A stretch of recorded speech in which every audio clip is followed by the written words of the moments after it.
नमस्कार दोस्तों, स्वागत है आपका हमारे YouTube चैनल में। तो घटना चक्र की जो सीरीज़ चल रही थी उसका ये 5वां वीडियो है। 4 वीडियो पहले ही बनाई जा चुकी है, ये 5वीं वीडियो है। देखिए, जो भी वनडे एग्ज़ाम जैसे PCS, SSC, रेलवे सभी में ये क्वेश्चंस इम्पॉर्टेंट हैं।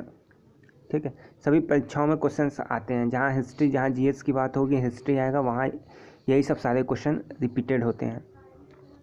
तो ये 5वीं है, 2 वीडियो जिसके बाद और है, टोटल 7 वीडियोज़ हैं। तो मैक्सिमम आपका 1.5 से 2 घंटे में पूरा कवर, हिस्ट्री पूरा ख़त्म। एंशिएंट हिस्ट्री की बात करें, एंशिएंट हिस्ट्री पूरा ख़त्म हो जाएगा। ठीक, तो इस वीडियो को 2 से 3 बार देखेंगे आप, तो क्वेश्चन आप देखेंगे कि होने लग रहे हैं। ठीक है, सारे क्वेश्चन दिमाग में रन करने लगेंगे।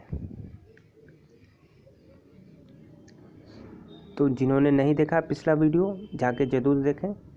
एक पूरी प्लेलिस्ट जो है बना दी जाएगी 7 वीडियोज़ अपलोड होने के बाद। आइए शुरू करते हैं।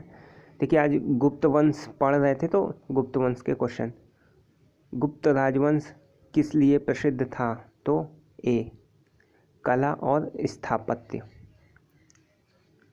इसका ये जो एक्सप्लेनेशन है आप लोग खुद देख लीजिए, नहीं तो काफ़ी टाइम लग जाएगा सारी चीज़ें बताने में। चंद्रगुप्त द्वितीय और किस नाम से जाना जाता था? तो सी, विक्रमादित्य। इंपॉर्टेंट क्वेश्चन है, कई बार पूछा हुआ है PCS में। गुप्त वंश का वह राजा कौन था जिसने हुणों को भारत पर आक्रमण करने से रोका?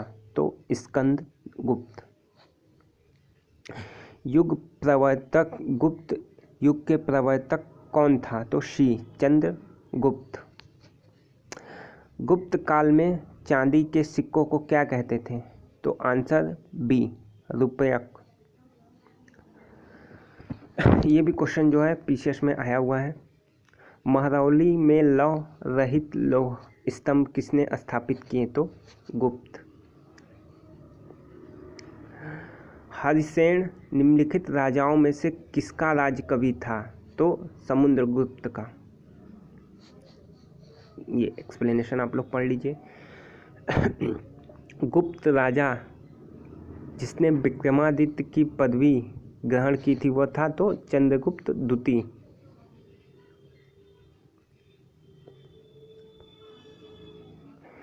लिच्छवी दौहित्र किसे कहते हैं? डी, समुद्रगुप्त को। एक्सप्लेनेशन देख लीजिए। भारतीय संस्कृति का स्वर्ण युग था? डी, गुप्त काल। गुप्त काल में किस धातु के सर्वाधिक सिक्के जारी किए गए? तो आंसर ए, सोना। इंपॉर्टेंट क्वेश्चन है, ये भी PCS में पूछा हुआ क्वेश्चन है। रोमन साम्राज्य के साथ व्यापार, भारत का व्यापार रोम पर किसके द्वारा आक्रमण के साथ समाप्त हो गया? तो आंसर होगा सी, हुणों द्वारा। निम्नलिखित में से किनके सिक्के संगीत के प्रति उनके प्रेम को दर्शाते थे? तो सी, गुप्तों के। प्रसिद्ध गुप्त संवत निम्नलिखित में से किस वर्ष शुरू हुआ था? तो ए, 319 ईस्वी। चंद्रगुप्त एक के राज्यारोहण की तिथि थी जो उसी दिन से। निम्नलिखित में से किसको अपने विजयों के कारण भारत का नेपोलियन कहा गया? तो भारत का नेपोलियन जो है समुद्रगुप्त को कहा जाता है। ये देखिए, SSC में कितनी बार पूछा हुआ है, PCS में पूछा हुआ है, कई जगह ये क्वेश्चन पूछा हुआ है, भारत का नेपोलियन किसे कहा जाता है। कवि कालिदास किसके राजकवि थे? सी, चंद्रगुप्त विक्रमादित्य। ये भी क्वेश्चन पूछा हुआ है। तो सारे जो कलेक्शन है सारे इंपॉर्टेंट क्वेश्चन के ही कलेक्शन है। इसे आप 3 से 4 बार वीडियोस देख लेंगे, सारे क्वेश्चन होने लगेंगे सॉल्व। इलाहाबाद स्तंभ के शिलालेख में किसकी उपलब्धियां वर्णित हैं? समुद्रगुप्त। पाल शासकों की सरकारी भाषा क्या थी? डी। देखिए, इसमें थोड़ा सा कन्फ्यूजन है, एक जगह जो है प्राकृतिक भी दिया था, यहाँ पे डी दिया है। ठीक है, ये कन्फ्यूजन का क्वेश्चन है थोड़ा सा।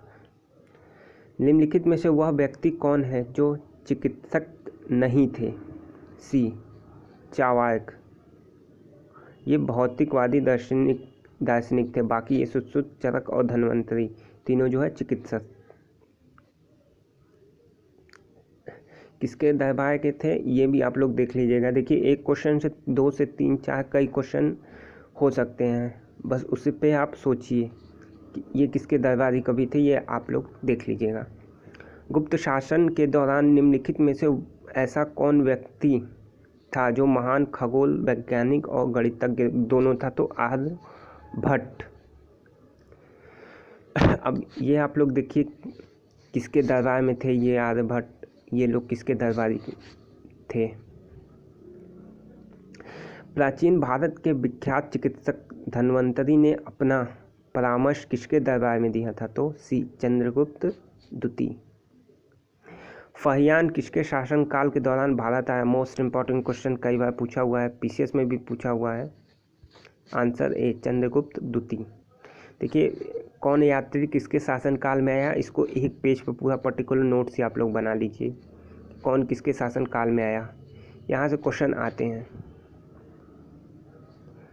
शून्य की खोज किसने की थी? आर्यभट्ट। निम्नलिखित में से कौन सी साहित्य रचना शास्त्रीय संगीत साहित्य से संबंधित है?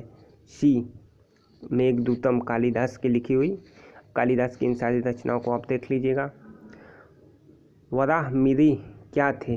डी प्राचीन खगोल शास्त्री। अजंता की चित्रकारी में क्या निरूपित किया गया है? जातक की कथाएं।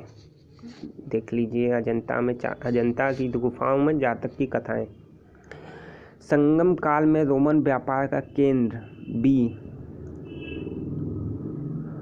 अरिकामेंडू। अरिकामेंडू जो है संगम काल में रोमन व्यापार का केंद्र हुआ करता था। एक्सप्लेनेशन आप लोग देख लीजिए, पूछा जा सकता है क्या क्या चीज़ें आयात निर्यात होती थी। अजंता चित्रकारी की विषय वस्तु निम्नलिखित में से किससे संबंधित है? बी बौद्ध धर्म। ठीक, अजंता बौद्ध धर्म। महापाषाण संस्कृति हमें दक्षिण भारत के उस ऐतिहासिक युग से परिचय कराती थी जब महापाषाण काल में उपयोग में लाए जाते थे। सी बड़े पत्थरों से घिरी हुई समाधियाँ मतलब कब्रें। दक्षिण भारत में हम पहुंच चुके हैं, उससे संबंधित क्वेश्चंस को देखेंगे। लाल चेर के नाम से प्रसिद्ध निम्नलिखित में से वह चेर राजा कौन था जिसने कंकणी के मंदिर का निर्माण कराया था? सी सेनगुट्टवन। संगम, ये देख लीजिए क्वेश्चन, पांड्य साम्राज्य की राजधानी कहाँ थी? मदुरई।